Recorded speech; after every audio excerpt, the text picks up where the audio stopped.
En el pequeño y modesto pueblo de Stillwater Creek, Tennessee, la familia Ronell se había consolidado como un pilar de la comunidad para 1934. Walter Ronell, carpintero de profesión, se había mudado a la zona en 1925 con su esposa Elsbeth, una ex maestra de escuela de carácter afable y reputación de bondadosa. Sus hijos, Justin, de 12 años, y Erleo, de 8 en 1934, eran educados y se desempeñaban admirablemente en la escuela local. La residencia de la familia Ronell se encontraba en Maple Ridge Road, aproximadamente a 3 kilómetros del centro. La modesta casa de madera de 2 pisos, pintada de blanco con molduras verde oscuro, contaba con un amplio porche donde los vecinos solían ver a Walter sentado en su mecedora después de terminar su jornada laboral. La propiedad incluía un pequeño taller donde Walter fabricaba muebles y realizaba proyectos de carpintería para los residentes locales. El propio Walter era un hombre de complexión mediana,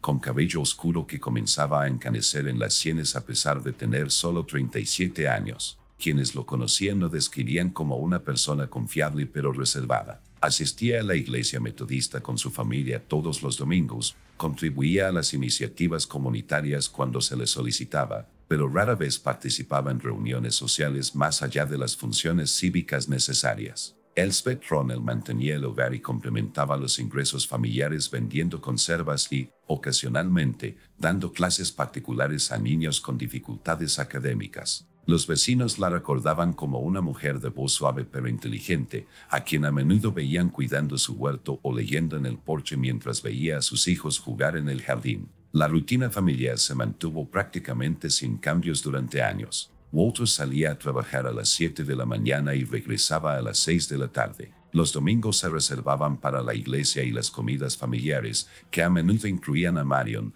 la hermana de Elsbeth, quien vivía en el pueblo vecino de Artsville. Durante los meses de verano, Walter llevaba a sus hijos a pescar al arroyo Stillwater, de donde el pueblo tomó su nombre. Profesionalmente, Walter se había forjado una reputación de precisión y fiabilidad en su oficio. El juzgado del condado exhibía ebanistería de su creación y varias familias prominentes de la región le encargaron sus servicios para muebles y mejoras en el hogar. La estabilidad de sus ingresos permitió a la familia sobrellevar los primeros años de la depresión con menos dificultades que muchos de sus vecinos. Los registros del banco Stillwater Creek confirman que los Ronell mantuvieron una situación financiera modesta pero estable durante este periodo. Sus pagos de hipoteca eran puntuales y Walter incluso había logrado abrir una pequeña cuenta de ahorros, algo inusual para las familias rurales en estos tiempos de dificultades económicas. Los archivos de los periódicos locales solo contienen menciones pasajeras de la familia antes de 1934, la contribución de Walter de un pollo artesanal a la escuela,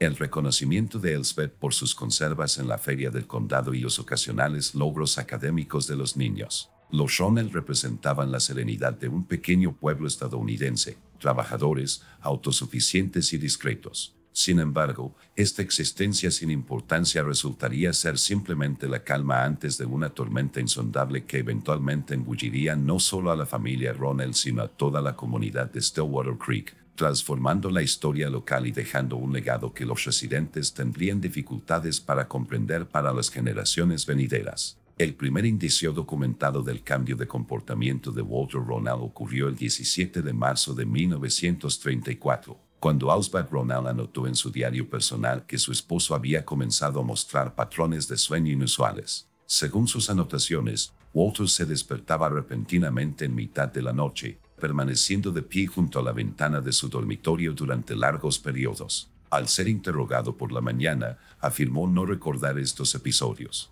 Para abril de 1934, las anotaciones del diario de Elsbeth se volvieron cada vez más preocupantes. Registraba que Walter había empezado a murmurar frases incomprensibles durante estos episodios nocturnos. El 23 de abril, transcribió una de esas frases: "El agua llama cuando la luna está en la derecha". Al ser confrontado con estas declaraciones, Walter expresó confusión y una leve irritación por lo que consideraba un escrutinio excesivo de su comportamiento. Los vecinos también notaron cambios en Walter por primera vez durante este periodo. Clarence Embry, dueño de la ferretería donde Walter compraba suministros, señaló en una declaración policial posterior que Walter había comenzado a pedir artículos inusuales, minerales específicos, Grandes cantidades de sal y herramientas especializadas sin ninguna finalidad aparente de carpintería. Embry también observó que el enfoque metódico y organizado de Walter para las compras se había vuelto errático e impulsivo. La maestra de los niños shonen, la señorita Henrietta Caldwell, documentó en los registros escolares que Justin y Arleo comenzaron a mostrar signos de angustia a finales de abril. El rendimiento académico de Justin decayó notablemente, mientras que Arleo desarrolló el hábito nervioso de revisar constantemente las ventanas del aula. Al ser interrogados con delicadeza, ambos niños hicieron vagas referencias a los paseos nocturnos de su padre, pero no dieron más detalles. La primera consulta médica sobre la condición de Walter tuvo lugar el 8 de mayo de 1934, cuando el Spade lo convenció de visitar al Dr. Samuel Thornton en Stillwater Creek. El historial del Dr. Thornton indicaba un diagnóstico de agotamiento nervioso con posibles tendencias melancólicas. Le recetó reposo y un tónico con sedantes suaves, señalando que Walter se resistía a hablar de sus síntomas e insistía en que simplemente estaba sobrecargado de trabajo. El 29 de mayo de 1934, tuvo lugar el primer incidente presenciado públicamente. Según declaraciones del pescador Gerald Hayes, este encontró a Walter con el agua hasta las rodillas en el arroyo Stillwater aproximadamente a las 4:30 de la mañana. Hayes informó que Walter permaneció completamente inmóvil durante casi 10 minutos a pesar de que lo llamaron repetidamente. Cuando Hayes se acercó, Walter, según se informa, se giró con ojos que parecían no reconocer nada humano antes de pasar junto a Hayes sin reconocerlo y regresar a su casa. Hayes notó que la ropa de Walter estaba completamente empapada, lo que sugería que había estado en el agua durante un tiempo considerable a pesar del frío inusual para la época. Tras este incidente, Marion, la hermana de Elspeth, se quedó con la familia 2 semanas. Sus cartas a su esposo, conservadas en los archivos de la Sociedad Histórica del Condado, describen a Walter como físicamente presente, pero mentalmente ausente. Detalló haberlo encontrado sentado a la mesa de la cocina a horas intempestivas, rodeado de dibujos de patrones circulares y escribiendo páginas de texto en lo que parecía ser un código personal o posiblemente un idioma extranjero,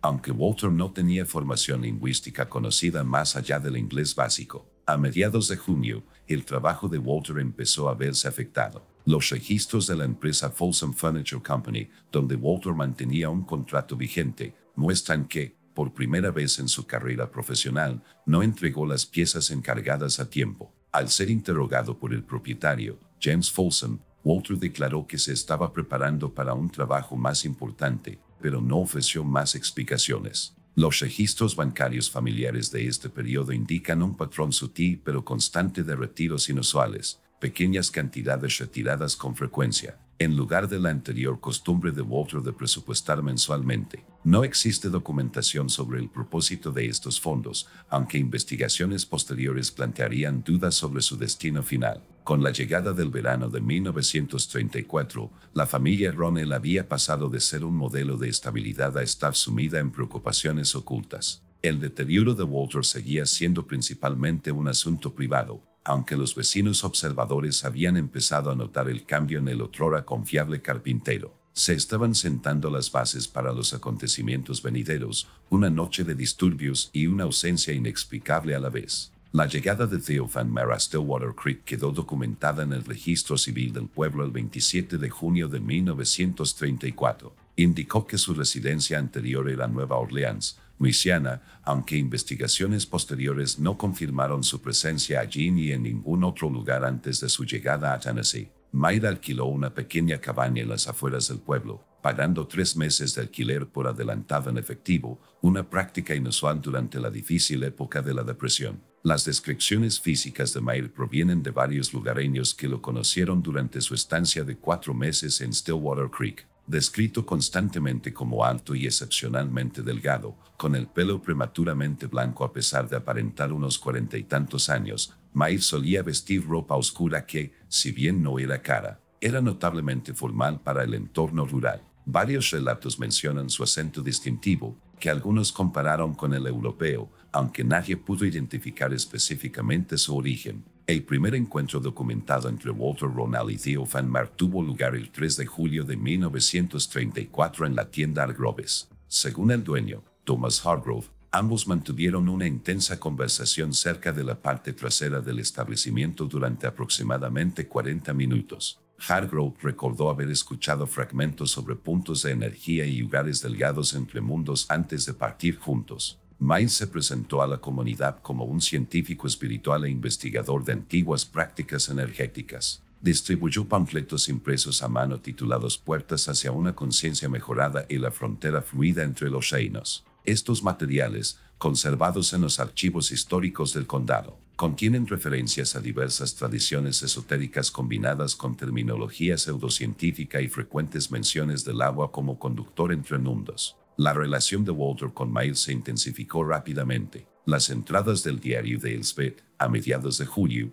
expresan una creciente alarma por las frecuentes ausencias de su esposo. Señaló que Walter comenzó a asistir a lo que él llamaba sesiones de estudio en la cabaña de Miles 3 tardes por semana. Al regresar de estas reuniones, Walter se recluía inmediatamente en su taller, a veces hasta el amanecer, sin realizar trabajos de carpintería, sino llenando cuadernos con diagramas y textos cada vez más complejos. La creciente influencia de Mayr apareció en los escritos personales de Walter de este periodo. Su metódico diario de carpintero, antes descuidado, se transformó en lo que los investigadores describirían posteriormente como manifiestos de delirio. Las páginas recuperadas de su taller contienen repetidas referencias a las entidades bajo la corriente y a las embarcaciones necesarias para cruzar. Lo más inquietante fueron los mapas detallados de Stillwater Creek, con ciertas ubicaciones marcadas con símbolos crípticos correspondientes a las zonas donde ocurrirían incidentes posteriores. Los registros financieros indican que Walter retiró casi la mitad de los ahorros de la familia entre julio y agosto de 1934. Los recibos encontrados en la cabaña de Mayr después de su desaparición muestran que Walter le había comprado numerosos artículos, incluidos libros especializados de libreros de otros estados, compuestos químicos de una empresa de suministros farmacéuticos en Nashville y recipientes de vidrio hechos a medida de un artesano en Knoxville. La relación entre Walter y Mayr no pasó desapercibida en la pequeña comunidad. Los registros del departamento del sheriff contienen un informe presentado por el reverendo William Holloway el 12 de agosto, en el que expresaba su preocupación por la influencia de Mayr en varios feligreses, mencionando específicamente el cambio en Walter Ronald. El informe describía a Mayr como un hombre de ideas malsanas que habla de conceptos cristianos solo para distorsionarlos hacia prácticas paganas. Para septiembre, Walter había empezado a reclutar a otros para las sesiones en la cabaña de Mayr. Los registros del condado identifican a otros 3 residentes de Stillwater Creek que se convirtieron en asistentes habituales: Arthur Prescott, un granjero viudo; Lucille Garmer, una solterona que trabajaba en la oficina de correos; y Raymond Taylor, un joven de 20 años que había regresado recientemente de un intento fallido de encontrar trabajo en las ciudades. Los 3 fueron descritos por sus conocidos como solitarios o en busca de un propósito antes de su relación con Mayr. Las actividades de Mayr iban más allá de las reuniones privadas. El 22 de septiembre realizó lo que se anunció como una demostración de transferencia energética en el granero abandonado de Wilkins, a las afueras del pueblo. Aproximadamente 20 residentes asistieron por curiosidad. Los testigos describen a Mayr realizando lo que parecían ser inducciones hipnóticas a voluntarios, incluyendo a Walter, quien, según se informa, entró en un estado de trance durante el cual hablaba en un idioma irreconocible mientras Mayr afirmaba estar canalizando entidades del reino del agua. A principios de octubre, Walter se había retirado prácticamente de las interacciones sociales habituales. Dejó de asistir a la iglesia, descuidó por completo su carpintería y rara vez reconocía a sus hijos cuando estaban presentes en la misma habitación. Las últimas entradas del diario de Elsbeth revelan su desesperada preocupación, señalando que Walter había comenzado a referirse a sí mismo en tercera persona y a hablar del recipiente de Walter, como si su cuerpo fuera simplemente un contenedor temporal de algo más. La transformación de Walter Ronald, de respetado artesano a devoto discípulo, había durado poco más de 3 meses. Ya estaban sentadas las bases para acontecimientos que conmocionarían a la comunidad y confundirían a las autoridades durante décadas. La primera desaparición ocurrió el 13 de octubre de 1934. Edward Simmons, de 11 años, no regresó a casa tras decirle a su madre que iba a pescar al arroyo Stillwater. Un grupo de búsqueda encontró la caña de pescar y la lonchera del niño en la orilla del arroyo, aproximadamente a 3 kilómetros río abajo del centro del pueblo, en una zona marcada en los mapas de Walter Ronald con un símbolo de espiral. La desaparición de Edward se consideró inicialmente un posible ahogamiento, aunque no se recuperó ningún cuerpo a pesar del extenso dragado del arroyo. Walter participó en las labores de búsqueda, aunque varios participantes recordaron posteriormente su comportamiento como mecánico y distraído. El 17 de octubre, justo cuando se reducía la búsqueda de Edward, Margaret Winters, una viuda de 67 años que vivía sola en la zona este del pueblo, fue reportada como desaparecida por su vecino. Los agentes encontraron la casa de la señora Winters intacta, con una tetera aún en la estufa y sin sus zapatos ni abrigo. El registro del Sheriff Hollister del 18 de octubre contiene la primera mención de un posible delito, señalando la inusual circunstancia de 2 desapariciones tan seguidas. El registro también registra una visita a la cabaña de Theo Van Meer, que se encontró temporalmente desocupada, pero se observaron diagramas inusuales en las paredes y un fuerte olor químico. La tercera desaparición ocurrió el 22 de octubre, cuando Raymond Taylor, uno de los seguidores de Mair, desapareció. A diferencia de los casos anteriores, la desaparición de Teller presentó claras señales de violencia. Su habitación fue encontrada desordenada, con manchas de sangre en el suelo y las paredes. Lo más inquietante fue un mensaje escrito con lo que posteriormente se confirmó que era la sangre de Teller. El agua toma lo que el agua necesita. Esta evidencia impulsó al Sheriff Hollister a solicitar la asistencia de la policía estatal. El detective Marcus Reed llegó de Nashville el 24 de octubre y amplió la investigación. Reid estableció conexiones entre las desapariciones y los lugares marcados en los mapas de Walter, observando que cada sitio presentaba una disposición inusual de piedras en patrones circulares. El 26 de octubre, Lucille Garner se convirtió en la cuarta persona en desaparecer. Su casa contenía numerosos documentos relacionados con las enseñanzas de Mair, incluyendo un manuscrito titulado La invocación de quienes habitan en la corriente y el estanque. El manuscrito detallaba prácticas rituales con agua, luz de luna y recipientes voluntarios para facilitar la transición entre reinos. El comportamiento de Walter se volvió cada vez más errático durante este periodo. Elsbeth informó al Sheriff Hollister que Walter había empezado a dormir en el taller y a recoger agua de diferentes puntos del arroyo Stillwater en frascos de vidrio,